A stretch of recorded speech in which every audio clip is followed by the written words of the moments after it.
أعوذ بالله من الشيطان الرجيم. بسم الله الرحمن الرحيم. يا أيها الرسول لا يحزنك الذين يسارعون في الكفر من الذين قالوا آمنا بأفواههم ولم تؤمن قلوبهم ومن الذين هادوا سماعون للكذب سماعون لقوم آخرين لم يأتوك يحرفون الكلم من بعد مواضعه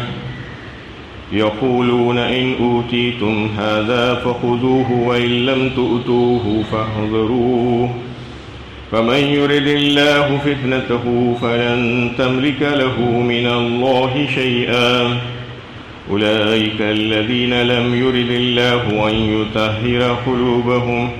لهم في الدنيا خزي ولهم في الآخرة عذاب عظيم. اے رسول صلی اللہ علیہ وسلم، تم ان لوگوں کی وجہ سے غمگین نہ ہو جو کفر میں بڑی سرگرمی دکھا رہے ہیں، خواہ وہ ان لوگوں میں سے ہو جو زبان سے تو ایمان لانے کا دعویٰ کرتے ہیں لیکن ان کے دلوں نے ایمان قبول نہیں کیا، یا ان لوگوں میں سے ہو جو یہودی بن گئے ہو. یہ لوگ جھوٹ کے لیے کان لگانے والے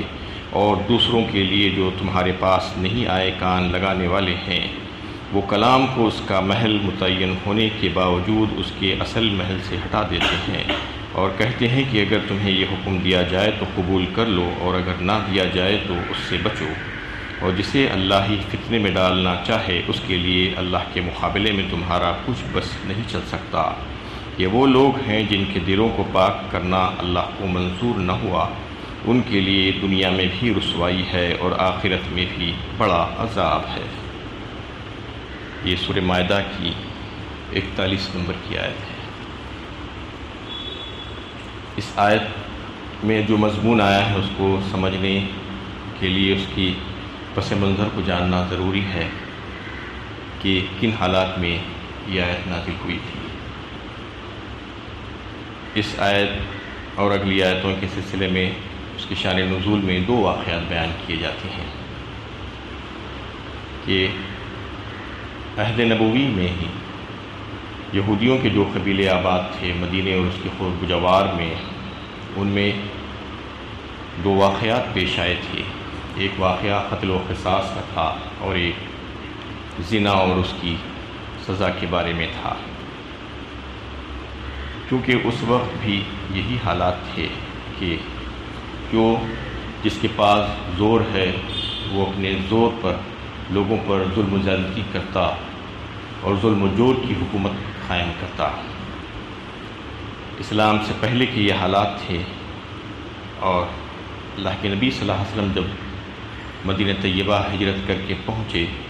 تو مدینے میں دو قبیلے یہودیوں کے تھے جو زیادہ مضبوط تھے، قبیلہ بنو نذیر اور بنو قریظہ. بنو نذیر جو تھا وہ بہت ہی طاقتور قبیلہ تھا، قوت اور شوکت کے اعتبار سے، عزت اور دولت کے اعتبار سے، بنسبت بنو قریظہ کی. تو اس لیے بنو نذیر ہمیشہ بنو قریظہ پر ظلم و ستم کیا کرتا اور ان کو ایک ذلت آمیز معاہدے میں مجبور کر کے ان کو رکھ دیا تھا. ایک معاہدہ کر لیا تھا ان کے ساتھ جو ان کی ذلت تھی، اس پہ مجبور کیا گیا تھا. وہ کیا معاہدہ تھا کہ اگر قبیلہ بنو نذیر کا کوئی آدمی بنو قریظہ کے کوئی آدمی کو مار ڈالتا ہے، قتل کر ڈالتا ہے، تو قصاص کا جو قانون ہے وہ اس پر لاگو نہیں ہوگا، یعنی جان کے بدلے جان نہیں لی جائے گی قبیلے بنو نذیر کے کوئی آدمی کی. صرف یہ ہوگا کہ دیت خون بہا کی رقم جو دی جائے گی وہ جو ہے اس کا ایک پیمانہ انہوں نے مقرر کر کے رکھ دیا تھا کہ 70 وسق کھجور دیے جائیں گے جو 5 من 10 سیر ہوتے ہیں، تو وہ صرف دے دیے جائیں گے، قصاص نہیں دیا جائے گا. اس کے برعکس اگر قبیلے بنو نذیر کے کسی آدمی کو قبیلے بنو قریظہ کا آدمی مار ڈالتا ہے تو پھر اس سے قصاص بھی طلب کیا جائے گا اور خون بہا بھی طلب کیا جائے گا، اور وہ بھی دوہرا. انہیں خون بہا جیسا کہ 70 سخت کھجور ادا کیے کرنے تھے یہ لوگوں کو، قبیلے بنو نذیر والے کو، لیکن اس کے برعکس قبیلے بنو قریظہ والا اگر مارتا ہے تو اس کو 140 سخت کھجور دینے پڑتے قبیلے بنو نذیر کے آدمیوں کو اس قتل کے بدلے میں۔ اور کوئی عورت اگر قتل کرتی قبیلے بنو نذیر کے آدمی کو تو مرد سے بدلہ لیا جاتا، مرد کو قتل کیا جاتا، اور ایک مرد اگر کرتا تو 2 مردوں سے اس کا بدلہ لیا جاتا، ان کو قتل کیا جاتا اس صورت میں۔ اور اگر جو ہے غلام ہے، غلام نے قتل کیا تھا تو آزاد سے بدلہ لیا جاتا۔ اس طریقے سے قصاص میں بھی اگر کسی نے قبیلے بنو نذیر کے آدمی کا 1 ہاتھ کاٹا ہے تو وہ لوگ 2 ہاتھ ان کے کاٹتے ہیں، یعنی ہر معاملے میں دوہرا ان سے جو ہے معاوضہ طلب کیا جاتا۔ یہ اس وجہ سے تھا کہ انہوں نے اپنے آپ کو بہت مضبوط سمجھ رکھا تھا ہر حساب سے، دولت و ثروت کے اعتبار سے، قوت کے اعتبار سے، اس لیے یہ زور زبردستی وہ اپنے دیگر قبائل پہ کیا کرتے تھے۔ قبیلہ بنو قریظہ کے ساتھ یہی معاملہ ان کا تھا۔ جس وقت آپ صلی اللہ علیہ وسلم مدینہ طیبہ تشریف لے گئے ہجرت کر کے اور مدینہ دارالاسلام بن گیا، تو وہ لوگوں نے دیکھا کہ دور دور سے دیکھ رہے تھے کہ اسلام تو بڑا جو ہے عدل و انصاف والا مذہب ہے، اور حالانکہ وہ اسلام میں داخل نہیں ہوئے تھے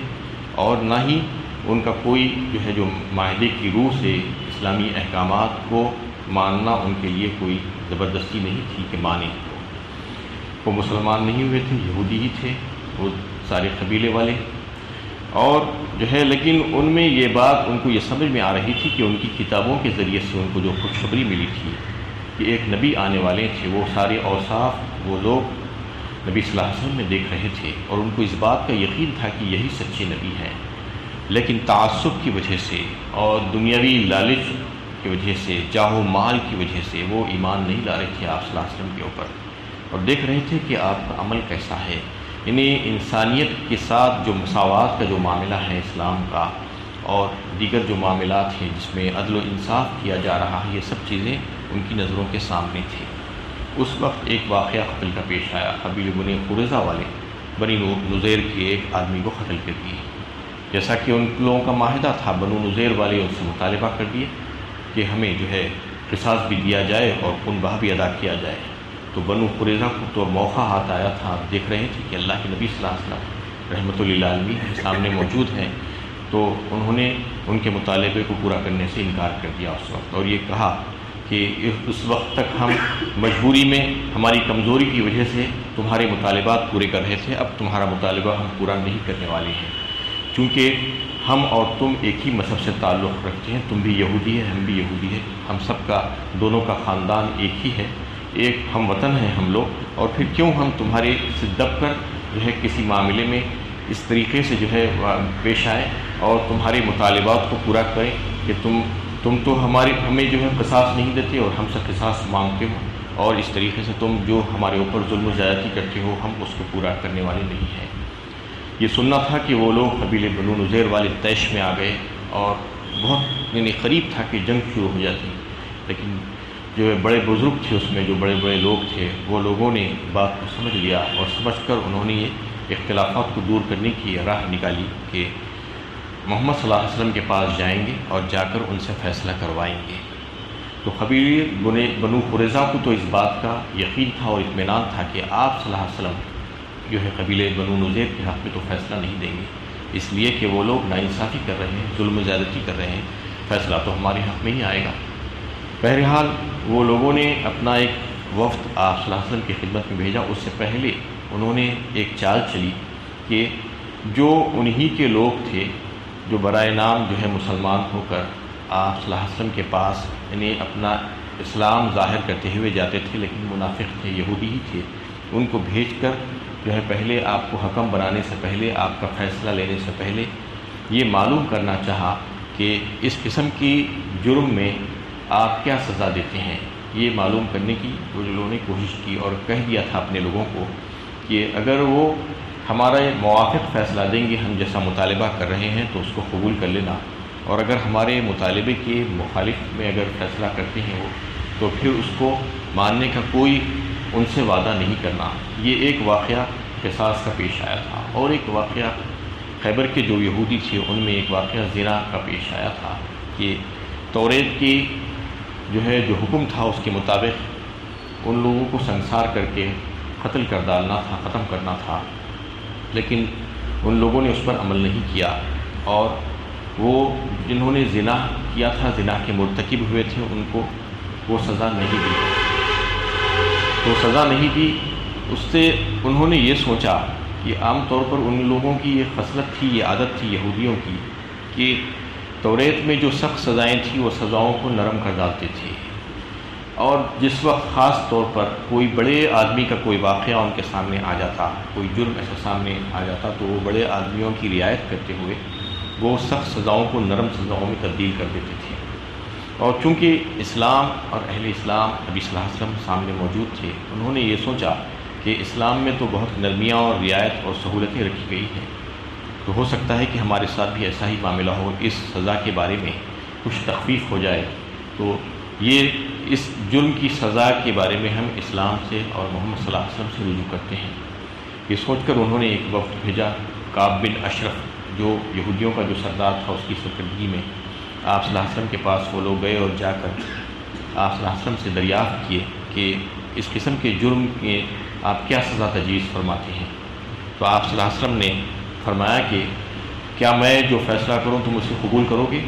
تو انہوں نے اس کا اقرار کیا کہ ہاں ہم ضرور قبول کریں گے۔ اس پر جبرائیل امین فوراً اللہ کے پاس سے فیصلہ لے کر حاضر ہو گئے، اور آپ صلی اللہ علیہ وسلم نے وہ فیصلہ ان لوگوں کو سنایا کہ اس قسم کے جرم کی سزا یہ ہوگی کہ سنسار کر کے دونوں کو مار دیا جائے، قتل کر دیا جائے۔ اس پر وہ ہکا بکا رہ گئے اور انہوں نے اس فیصلے کو ماننے سے انکار کر دیا۔ پھر حضرت جبرائیل نے حضرت صلی اللہ علیہ وسلم کو یہ کہا کہ ان سے کہو کہ ایک حکم بنا لیں تمہارے اور ہمارے بیچ میں، اللہ کے نبی صلی اللہ علیہ وسلم اور یہودیوں کے بیچ میں ایک حکم بنائیں۔ وہ حکم کون ہوگا؟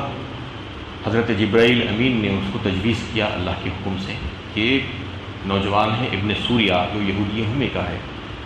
اس کو حکم بنانے کے لیے کہو۔ تو آپ صلی اللہ علیہ وسلم نے ان یہودیوں سے کہا کہ اچھا تو ٹھیک ہے کہ تمہارے درمیان ایک شخص رہتا ہے جس کا نام ابن سوریہ ہے، اور وہ گورا چٹا ہے، اس کی ایک آنکھ خراب ہے، ایک آنکھ سے معذور ہے، وہ جو فدق میں رہتا ہے، کیا تم اس کو جانتے ہو؟ یہ تمام حالات آپ صلی اللہ علیہ وسلم بتا رہے ہیں وہ لوگوں کو۔ تو انہوں نے کہا کہ ہاں بہت اچھی طریقے سے جانتے ہیں۔ تو آپ صلی اللہ علیہ وسلم نے ان لوگوں سے پوچھا تمہارے درمیان وہ آدمی کیسا ہے؟ تو ان لوگوں نے سبوں نے یہ جواب دیا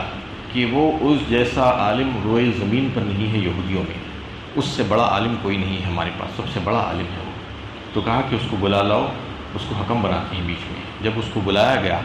تو آپ صلی اللہ علیہ وسلم نے قسم دے کر اس سے پوچھا کہ بتاؤ کہ توریت میں اس جرم کی سزا کیا ہے؟ تو اس نے کہا کہ آپ نے چونکہ مجھے قسم دے دی ہے اس لیے مجھے سچ بتانا پڑ رہا ہے کہ واقعی میں توریت میں بھی یہی سزا ہے جو اسلام نے تجویز کی ہے، اس سے بالکل خلاف نہیں ہے ذرا بھی۔ تو پھر آپ صلی اللہ علیہ وسلم نے پوچھا کہ پھر کیا پریشانی ہے تم لوگوں کو کہ توریت میں جو سزا جو تجویز کی گئی ہے اس کو نافذ کرنے کے سلسلے میں؟ تو اس نے کہا کہ مسئلہ یہ ہے کہ ہمارے پاس ایک جرم ہوا تھا، جو مجرم جو تھا وہ ایک شہزادہ تھا، اور وہ اس مجرم کو بچانے کی خاطر ہم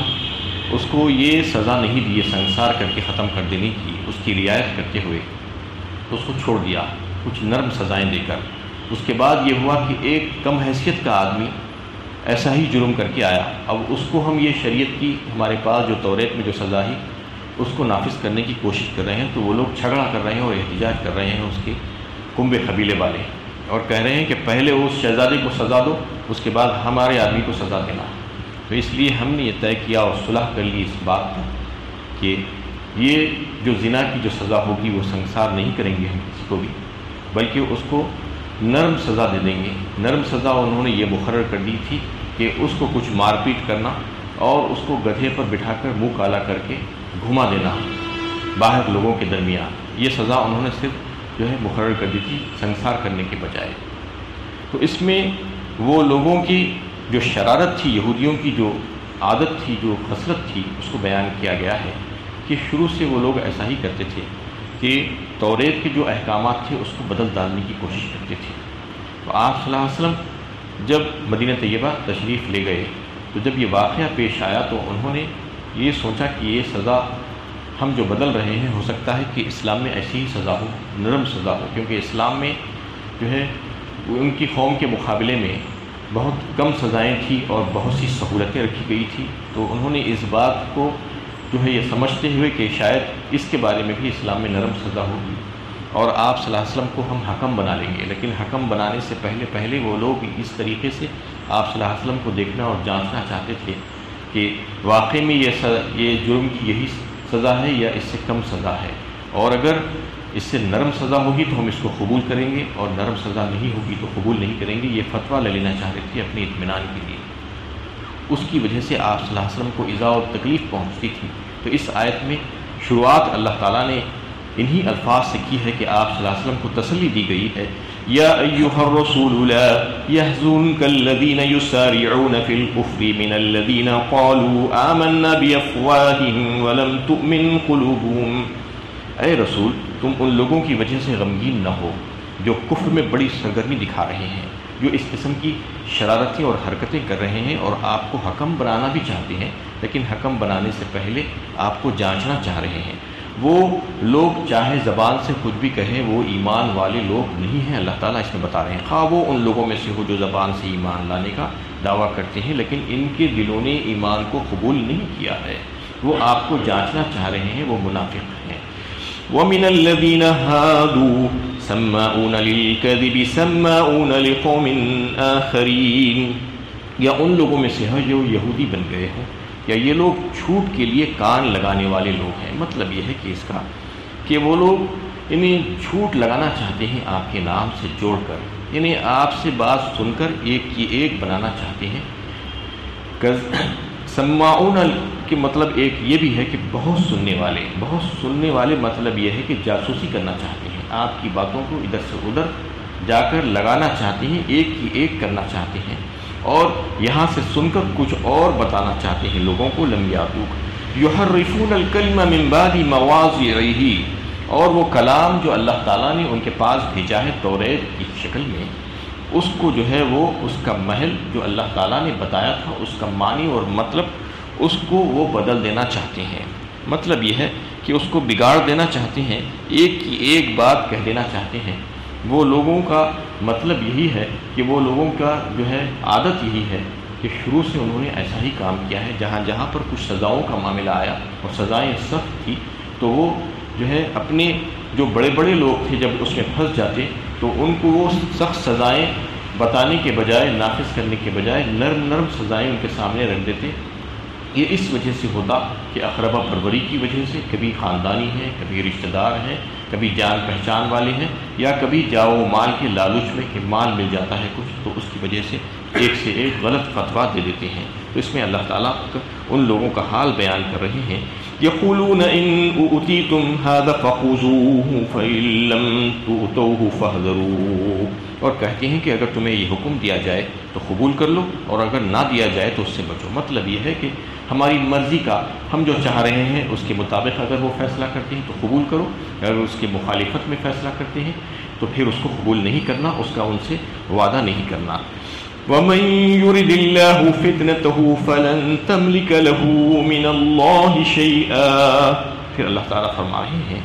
کہ جسے اللہ ہی فتنے میں ڈالنا چاہے اس کے لیے اللہ کے مقابلے میں تمہارا کچھ بھی بس نہیں چل سکتا۔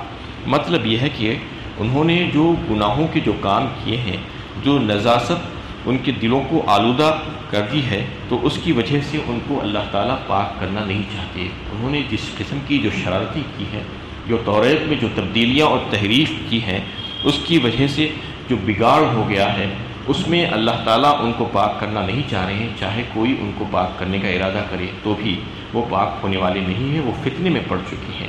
اولئک الذین لم یرد اللہ ان یطہر قلوبہم لہم فی الدنیا خزی ولہم فی الآخرۃ عذاب عظیم، بس اللہ تعالیٰ ان کو پاک نہیں کریں گے ان کی شرارتوں کی وجہ سے، گناہوں کی وجہ سے کہ انہوں نے مسلسل اللہ کی کتاب میں تحریف کی ہے۔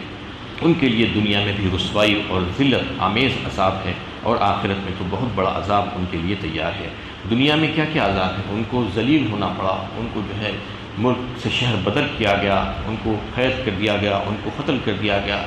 دور اسلام میں عہد نبوی میں جو ہے یہ واقعات پیش آئے تھے۔ حضرت عمر رضی اللہ تعالیٰ عنہ کی